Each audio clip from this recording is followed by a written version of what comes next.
Welcome back to my channel Anil K study. आज हम reasoning के एक ऐसे टॉपिक के बारे में बात करेंगे जो किसी भी एग्जाम के पॉइंट ऑफ व्यू से बहुत ही इंपॉर्टेंट है। क्लॉक टेस्ट के बारे में हम बात करेंगे, घड़ी परीक्षा। चाहे आप किसी भी चीज़ की तैयारी कर रहे हो, एसएससी, बैंक, रेलवे और भी स्टेट पीसीएस, जितने भी सारे एग्जाम्स होती हैं कॉम्पिटिटिव, तो उसमें अगर रीजनिंग है तो कंफर्म है कि घड़ी परीक्षण उसमें आपसे ज़रूर पूछा जाएगा। इसमें हम आज चर्चा करेंगे इसमें कितने प्रकार के प्रश्न आते हैं, क्या क्या इनका टाइप होता है, कैसे प्रश्नों को हल करना पड़ता है, तो सारी चीज़ें हम देखेंगे घड़ी परीक्षण में। तो चलिए चालू करते हैं हम घड़ी परीक्षण। इसमें मुख्य रूप से हम चर्चा करेंगे उन चीज़ों के बारे में, जितने प्रकार के, जितने टाइप के इसमें प्रश्न बनते हैं, किस हिसाब से प्रश्न बनते हैं, उनके बारे में थोड़ा सा हम चर्चा कर लेते हैं। जैसा कि मैं आपको बोलूँ, पहला प्रश्न इसमें आपसे पूछ सकता है दर्पण प्रतिबिंब ज्ञात करने के लिए। दर्पण प्रतिबिंब। दूसरा जल प्रतिबिंब।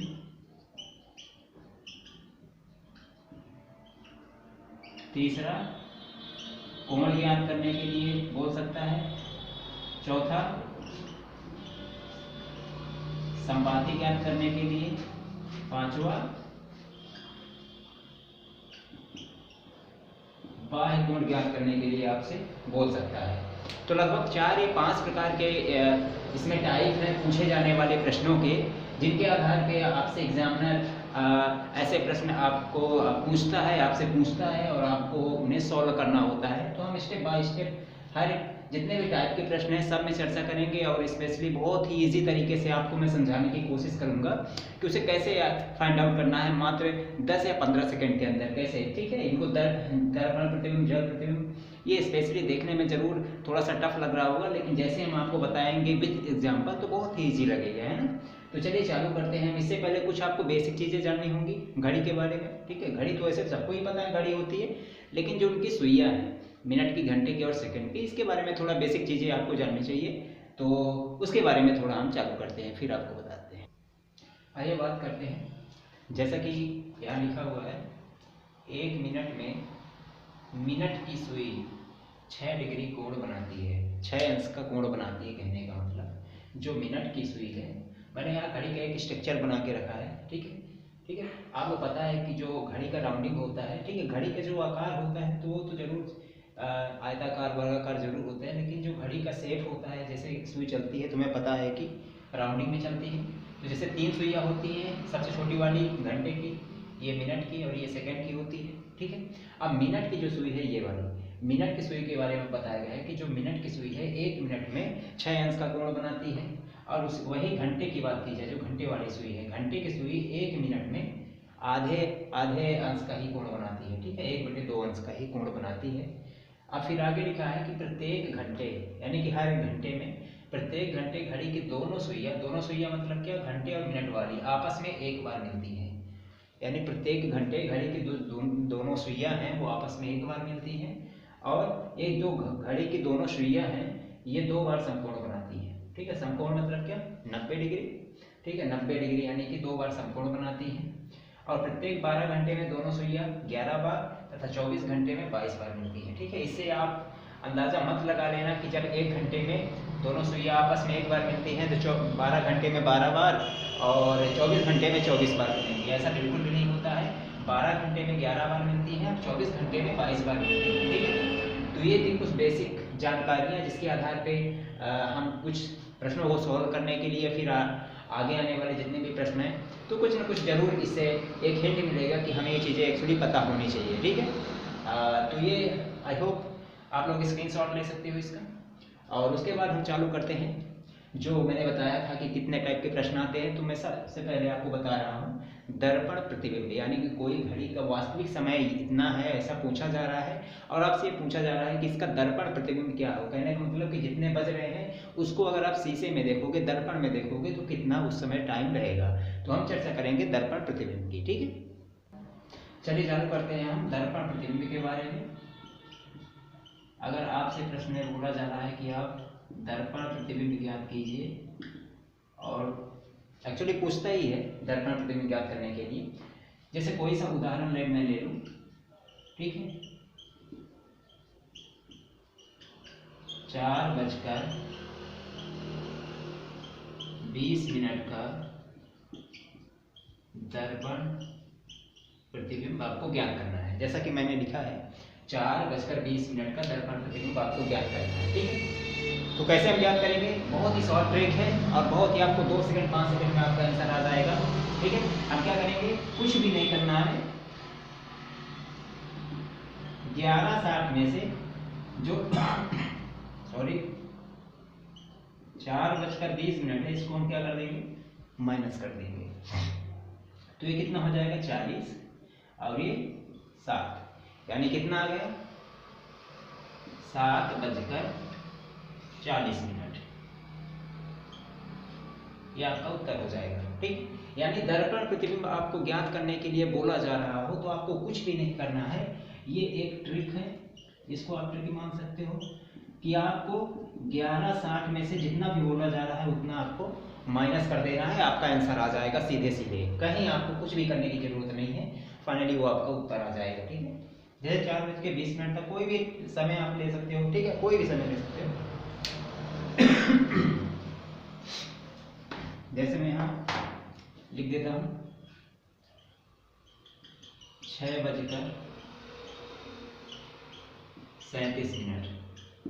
6:37 का आपको दर्पण प्रतिबिंब ज्ञात करना है। तो हम कैसे करेंगे, कुछ भी नहीं करना है, सेम है। 11:60 में से आपको माइनस करना है। तो क्या करेंगे, 11:60 में से हमें कितना माइनस करना है, 6:37। ध्यान देना ये क्या है, ये मिनट है, ठीक है, और ये क्या है, ये घंटा है। तो ये कितना हो जाएगा, 23 हो गया और ये 5, तो 5:23, 5:23 ये होगा आपका दर्पण प्रतिबिंब, ठीक है। तो दर्पण प्रतिबिंब ज्ञात करने के लिए आपको सिर्फ और सिर्फ इसी चीज पे कंसंट्रेट करना होगा, 11 और 60 पे। या फिर दर्पण प्रतिबिंब में एक प्रश्न मैं आपको और बताता हूँ, अगर उस टाइप से आ जाए तो उन्हें क्या करना है। जैसे मैं बोलूँ कि 12:40 का दर्पण प्रतिबिंब ज्ञात करना है। तो आपको पता है जो क्लू है, जो फॉर्मूला है वो क्या होता है कि 11:60 में से हमें माइनस कर देना होता है, ठीक है। 11:60 में से हमें क्या कर देना, माइनस कर देना होता है। लेकिन अगर हम करते हैं 11:60, कितना माइनस करना है, 12:40, तो ये तो हो रहा है 20 आ गया है। लेकिन इधर 11 से 12 कैसे माइनस होगा, ये दिक्कत आ गई। तो आपको दिक्कत लेने की जरूरत नहीं है। आपको क्या करना है, ये जो 12 है, आप लोगों को पता है कि 12 को हम 00 भी ले सकते हैं, ठीक है। अगर रेलवे जोन के हिसाब से आप देखें तो जैसे ही 12 बजता है तो 0000 हो जाता है, यानी कि 12 बज गए हैं। तो मैं दो विधि बताऊंगा इसकी, आप इसे 00 भी मान सकते हो, ये ठीक है। 12 को आप क्या मान सकते हो, 00, तो सीधे आ जाएगा 11:20, ठीक है, 11:20। या फिर ऐसे नहीं समझ में आ रहा तो दूसरी विधि बता रहा हूँ आपको, 23:60 में से 12:40 कर लेना है। तो ये हो जाएगा 20 और ये हो जाएगा 1, ये हो जाएगा 1, 11:20, ठीक है। तो दोनों हिसाब से आपके जो उत्तर आएंगे वो परफेक्ट आएंगे, ठीक है। अगर इसमें से आपको दिक्कत जा रही है कि हाँ क्या था, 12 था, तो 11 में से 12 तो जाएगा नहीं, ठीक है। अगर आपको 0 मानने में दिक्कत आ रही है, कंफ्यूज हो रहे हो, तो ऐसे इस चीज़ को ना करके आप इससे कर लेना, 23:60 में से, यानी कि 23:60 में से आप 12:40 को घटा देना, तो आपका सेम उत्तर आ जाएगा। तो दर्पण प्रतिबिंब में मेरे हिसाब से आपसे डायरेक्ट इसी प्रकार के प्रश्न पूछेगा, और कैसे भी पूछेगा आपको सिर्फ और सिर्फ इसी मेथड से यूज करना है, और 2 सेकंड 5 सेकंड के अंदर आपको उत्तर आ जाएगा, और आपको खुद प्रैक्टिस करनी होगी। चलिए अब आप बात करते हैं आगे जल प्रतिबिंब के बारे में। चलिए बात करते हैं हम जल प्रतिबिंब के बारे में, कि अगर आपसे प्रश्न में पूछा जा रहा है कि जल प्रतिबिंब ज्ञात कीजिए किसी भी टाइम का, एक्चुअल टाइम का, तो हम कैसे उसका जल प्रतिबिंब ज्ञात करेंगे। जल प्रतिबिंब में आपको थोड़ा सा एक समझने वाली बात है, ठीक है, वो तो मैं ट्रिक बताऊंगा इसकी जगह से आपको जल्दी से सॉल्व करना है, लेकिन समझने वाली बात है कि अगर सपोज ये 12, 6, 3, 9 ऐसे है, ठीक है। चलिए सुई है, घंटे की है, मिनट की है, या फिर इसको मान लो ये सेकंड की है, ठीक है, कुछ भी मान लो आप। तो जैसे ही जल प्रतिबिंब पूछता है तो जल प्रतिबिंब में ऐसा होता है कि जो ऊपर नीचे है, ठीक है, ऊपर नीचे का बदल जाता है, जबकि अगल बगल का जो होता है साइड का वो नहीं बदलता है। यानी कि कहने का मतलब अगर इसमें 12 बज रहे हैं तो ऊपर नीचे का बदल जाएगा, तो इधर कितने बजेंगे जल प्रतिबिंब में, 6 बजेंगे, ठीक है। लेकिन इधर ये सुई इधर है तो इधर ही रहेगी, उसमें कोई परिवर्तन नहीं होगा, सिर्फ और सिर्फ ऊपर और नीचे वाली सुइयों का परिवर्तन होगा, ना कि इस साइड अगल या बगल। कहने का मतलब कि उत्तर दक्षिण, दक्षिण उत्तर वाली सुइयां जो है उनमें परिवर्तन होगा, और ना कि इनमें कोई परिवर्तन होगा। ठीक है। ये हालांकि मैंने समझने वाले आपको बताया था कि आपको थोड़ा सा पता होना चाहिए। हम आपको बताते हैं कैसे करना है। जैसे विद एग्जाम्पल, जैसे लिखा है 5:15 का जल प्रतिबिंब आपको ज्ञात करना है। जल प्रतिबिंब आपको ज्ञात करना है, ठीक है। तो इसमें क्या करना है, जल प्रतिबिंब के लिए एक आपका क्लू हो जाएगा 18:30 से माइनस करने का, ठीक है। इससे पहले मैंने दर्पण प्रतिबिंब बताया था, उसमें किससे माइनस कर रहे थे आप, ठीक है। उसमें किससे 11:60 से या फिर 23:60 से माइनस कर रहे थे। लेकिन जल प्रतिबिंब में आपको कोई भी एक्चुअल टाइम दिया है तो उसमें 18:30 से आपको माइनस कर देना है, आपका आंसर आ जाएगा, ठीक है। जैसे मैं बात करूं 18:30 तो आपको कितना करना है, 5:15 माइनस कर देना है तो इधर 15 ही रहेगा, ठीक है। और इधर मैं बात करूं तो कितना हो जाएगा 13। अब 13 किसको बोलते हो आप, 1 को बोलते हो, यानी कि 1:15 हो जाएगा इसका, ठीक है। तो ये आपका आंसर हो जाएगा 1:15, ठीक। तो आपको ऐसे फाइंड आउट करना है, ठीक। 18:30 में से आपको माइनस करना है। कुछ हम और देख लेते हैं प्रश्न, जैसे 9 बजे का जल प्रतिबिंब आपको ज्ञात करना है, 9 बजे का। तो क्या करना है हमें, 18:30 में से क्या माइनस करना है 9, तो इधर 30 ही रहेगा, ठीक है। और इधर क्या रहेगा 9, यानी कितना हो जाएगा 9:30, यानी 9:30 बजेंगे उसमें, ठीक है। जैसे इसमें मैंने देखा था, देखो जो 15 है, ठीक है, इधर उधर वाली सुई है, जो ये पूरा पश्चिम आप मान लो, ये कभी चेंज नहीं होगी, ठीक है। चेंज होगी तो सिर्फ ये नॉर्थ और साउथ वाली, ये वाली सुई। अगर ऊपर है एक्चुअल टाइम में, वास्तविक रूप से ऊपर है तो नीचे आ जाएगी, वास्तविक रूप से नीचे है तो ऊपर आ जाएगी, ठीक है। तो ऐसी कंडीशन में आपको ऐसे ही करना है कि 18:30 से माइनस करना है। कुछ भी पूछ ले, जल प्रतिबिंब के लिए आपको 18:30 से ही माइनस करना है, ठीक है। एक कंडीशन और आती है जल प्रतिबिंब में, हम आपको थोड़ा बताते हैं। जैसे अगर पूछ लिया मान लो कि 7:40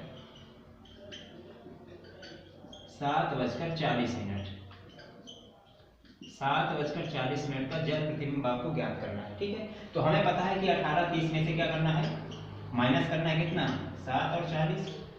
तो कैसे माइनस करेंगे भाई, ये 30 है ये 40 है, आप ये उधार लेने वाला काम मत करना, ठीक है। ये उधार लेने वाला काम इसमें बिल्कुल मत करना। देखो अगर ऐसी कंडीशन आ जाती है, जैसे मैंने दर्पण प्रतिबिंब में बताया था कि इस प्रकार की कंडीशन आ गई थी छोटा बड़ा वाला, तो मैंने बोला था कि 23 और 60 से आप माइनस करना। तो ऐसी कंडीशन आ जाती है तो 18:30 की जगह आपको माइनस कर देना है 17:90 से, ठीक है। यानी 17:90, आपको वही 18:30 ही है वो, ठीक है। 17 में 60 जोड़ोगे, देखो 17 है 60 मिनट जोड़ोगे तो 18 हो जाएगा, 30 ऑलरेडी बचे तो 18:30 ही है, तो आपको 17:90 कर देना है। अब करना है 7:40, तो कितना बचेगा, ये 50 हो जाएगा और ये 10, यानी कितने बचेंगे 10:50, ठीक है। ऐसे कंडीशन में आपको ये करना है 10:50, ठीक है। तो अगर इस तरह आपके प्रश्न आ जा रहा है 18:30 यानी कि ये छोटा है ये बड़ा है और छोटा है, तो ऐसी कंडीशन में आपको 17:90 से माइनस कर देना है और आपका उत्तर आ जाएगा, ठीक। तो आई होप आप लोगों को अच्छा लगा होगा ये जल प्रतिबिंब। अब हम आगे बात करते हैं कोण वाला, ठीक है। देखिए मैं 1-2 प्रश्नों को विथ एग्जाम्पल आपको बता रहा हूँ और प्रैक्टिस करना आप लोगों का काम है, आप लोग अच्छे से प्रैक्टिस करें। लेकिन जो करने का फॉर्मूला है बेसिक वो आपको यही है, ठीक है। इसी आधार पे आपको करना है और जैसे ही आप 10, 15, 20, 25 क्वेश्चंस की प्रैक्टिस कर लोगे तो आपको जीवन पर्यंत याद रहेगा, आपको नहीं भूलेगा। So practice is most important, आप प्रैक्टिस करें अच्छे से। और हम आगे चर्चा करते हैं कोण ज्ञात करने वाले की, कैसे कोण हमें ज्ञात करना होता है, ठीक है। आइए बात करते हैं हम कोण के बारे में कि नॉर्मली प्रश्न में आपसे पूछ लेता है कि इस कड़े इतने बज रहे हैं और इसका कितने डिग्री का कोण बनेगा, ठीक है। नॉर्मली क्या आपसे पूछता है। स्पेशली कोई भी एग्जाम में, मैं अगर एसएससी की बात करूं, अभी जो एग्जाम चल रहे हैं एसएससी जीडी के, तो उसमें आपसे घड़ी से रिलेटेड कई सारे प्रश्न आए हैं रीजनिंग में। सो कोई भी एग्जाम हो, घड़ी में जो फेवरेट अगर पूछा जाए तो कोण किसी भी एग्जामिनर का फेवरेट होता है और वो कोण को तो देता ही देता है, ठीक है।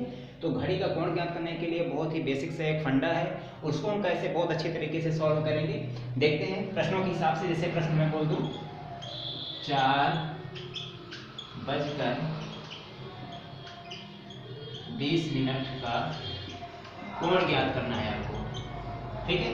4:20 का आपको कोण ज्ञात करना है, तो हम कैसे करेंगे, इसका एक बेसिक से फॉर्मूला है, इस फॉर्मूले के बेस पे आपको ज्ञात करना है कोण। फॉर्मूला क्या होता है, फार्मूला आपको पता है कि बहुत बेसिक सा है, 30 × घंटा माइनस 11/2 गुणे मिनट। ये होता है इसका सूत्र। आपको देखने में जरूर लंबा चौड़ा लग रहा होगा, लेकिन ऐसा कुछ भी नहीं है, बहुत ही इजी सा है। हम कैसे इजी इसको बनाते हैं देखिएगा, ठीक है। 30 तो रहेगा ही रहेगा, 30 गुणे घंटा कितना है 4, माइनस लगाओ 11/2 इंटू मिनट कितना है 20। आप ध्यान से देखना, इसका पहले मल्टीप्लाई करो, 3 चौको 12, 120 हो गया, माइनस 2 से इसको काट दो, 10 हो गया, 2 दशमलव में 20। अब 11 गुणे 10 हो जाएगा तो कितना होगा 110 होगा। अब 120 में से 110 माइनस कर दो भाई, कितना बचेगा 10 डिग्री का कोण। ये आपका आंसर आ गया, 10 डिग्री का कोण बनेगा। था नहीं जी, ठीक है। आपको देखने में जरूर ये लंबा चौड़ा होगा, लेकिन आपको सिर्फ और सिर्फ इसी फॉर्मूले के आधार पे चलना है और 1-2 स्टेप में आपके आंसर आ जाएंगे बहुत ही जल्दी, ठीक है। तो आपको कोई दूसरा फॉर्मूला या अपने हिसाब से कुछ भी नहीं करना है, इसी फॉर्मूले के आधार पे आपको करना है। कुछ हम और इसके एग्जांपल देखते हैं, प्रश्न देखते हैं। यहाँ पास 2 कोई भी एग्जांपल आप ले लो। 7:50 ले लो, 50 मिनट का आपको कोण ज्ञात करना है।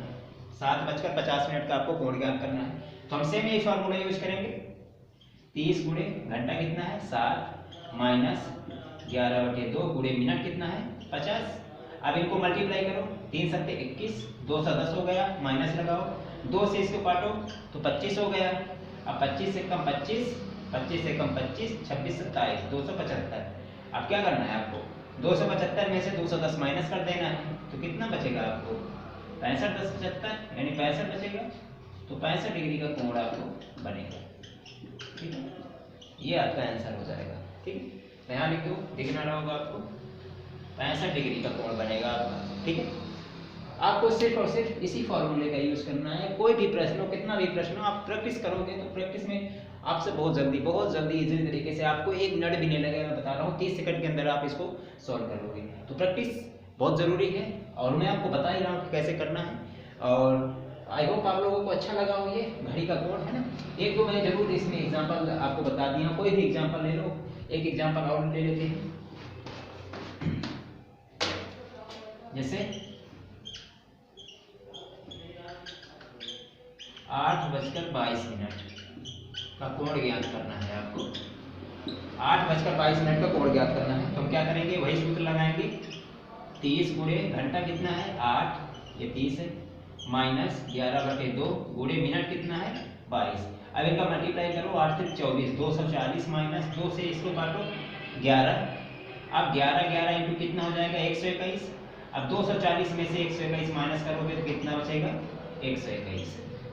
सॉरी माइनस करो भाई, कितना बचेगा, यहाँ 9 आ जाएगा, यहाँ 1 आ जाएगा, यहाँ 1 आ जाएगा, 119